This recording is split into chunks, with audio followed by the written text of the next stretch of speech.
ঢাকা শহরে দেখা যায় অনেক সময় আমরা গাড়ি দিয়ে যাই, গাড়ির সামনে গ্লাসে নক করে টাকা চাচ্ছে, আল্লাহর ওয়াস্তে কিছু দেন। কে জানি এই হাদিসটা ভিক্ষুকদেরকে শিখাইছে। কোন হাদিস জানেন?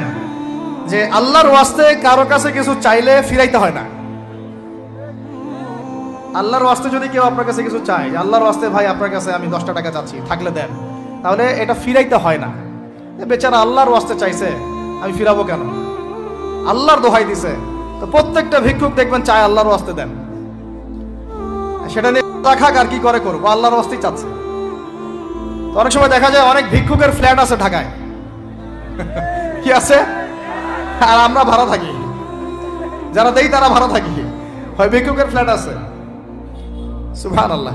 তো প্রতারণা যুক্ত, বোঝার বুদ্ধি নাই কোথায় দিলে ভালো হবে। এই জন্য বাছাই করে করে সদকা করবেন, দিনই খাতগুলোতে বেশি সদকা করবেন। আল্লাহ পাক তৌফিক দান করুন।